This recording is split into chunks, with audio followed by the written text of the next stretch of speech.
안녕하세요, 에디터 K입니다.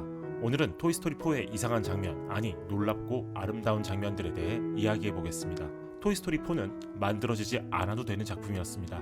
토이스토리 시리즈를 사랑해온 관객들은 이미 3편에서 이 이야기의 완벽한 결말을 봤습니다. 3편은 1편과 2편을 보는 동안 생각하지 못했던 장난감의 무한한 인생에 대해 생각하게 만든 이야기였습니다.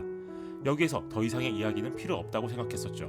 그런데 3편으로부터 9년이 지났고 네 번째 이야기가 나왔습니다. 사실 별로 기대를 하지 않았습니다. 하지만 4편은 3편에 못지않은 아름다운 결말을 보여줍니다. 4편은 잃어버린 장난감들에 대한 이야기입니다. 아이들은 종종 장난감을 잃어버린다는 영화 속 대사는 4편을 관통하는 주제인 동시에 토이스토리 시리즈 전체를 아우르는 스토리라인입니다. 앤디의 방에 살던 장난감들은 집 밖에 나가서 길을 잃었고 그때마다 우디와 친구들이 다시 장난감을 찾아오는 모험이 이 시리즈의 주된 이야기였으니까요. 잃어버린 장난감이란 소중하지 않은 장난감일 수도 있습니다. 토이스토리4는 그렇게 관심을 잃은 장난감과의 이별에 대한 이야기로 시작합니다. 그 장난감은 바로 보핍입니다.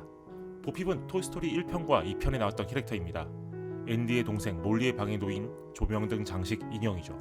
1편부터 우디와는 서로 좋아하는 관계로 나왔습니다. 하지만 3편에서 보핍은 등장하지 않았습니다. 과연 보핍은 어떻게 된 걸까? 바로 그 이야기가 토이스토리 4편의 시작입니다. 4편의 주 무대는 어느 골동품 가게와 놀이공원입니다. 특히 골동품 가게 안에서 벌어지는 장난감들의 모험에서는 이게 애니메이션인지 진짜 장난감들이 출연한 영화인지 헷갈릴 정도로 리얼한 연출을 볼 수 있습니다. 이때 가장 눈에 띄는 캐릭터는 우디와 다시 재회한 보핍입니다. 개인적으로는 보핍이 다시 등장한 장면을 보면서 매드맥스 분노의 도로 속 퓨리오사가 떠올랐습니다. 여전사란 점도 비슷하지만 퓨리오사와 보핍은 신체적인 결함도 비슷합니다. 토이스토리4가 보여주는 장난감들의 액션 장면은 주로 보핍에 의해 주도됩니다. 그리고 보핍을 통해 잃어버렸거나 처음부터 주인이 없었던 장난감들이 거리에서 어떻게 살아가는가가 보여지지요. 토이스토리4는 이 장난감들의 생활을 우울하게 그리지 않습니다. 거리의 장난감들 역시 아이들의 사랑을 받고 싶어 합니다. 하지만 그들은 누군가가 자기를 데려가 주기를 원하기보다는 직접 아이들이 많은 곳을 찾아다니며 잠시라도 즐거운 시간을 갖는 것에 만족하며 살지요. 토이스토리4가 3편과는 또 다른 색깔의 결말을 보여주는 이유도 여기에 있습니다.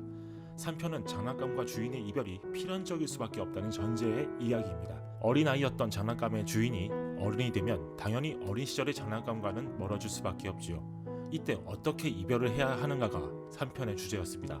그런데 장난감들은 새로운 주인을 만나야만 행복하게 살 수 있는 걸까요?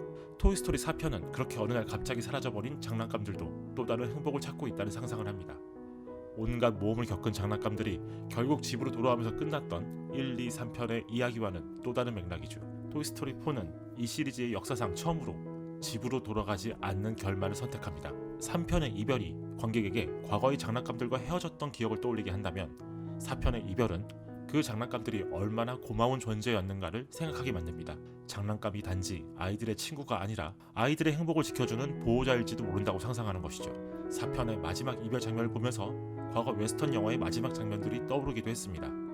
해야 할 일을 다 끝낸 주인공이 다시 새로운 곳으로 길을 떠나는 장면이 웨스턴 영화의 주된 결말이었으니까요. 이 장면을 보면서 픽사 애니메이션의 가장 특별한 점은 이별을 인정하는 게 아닐까 생각했습니다. 아동 관객이 주 타겟인 영화나 애니메이션들은 주로 이별을 인정하지 않습니다.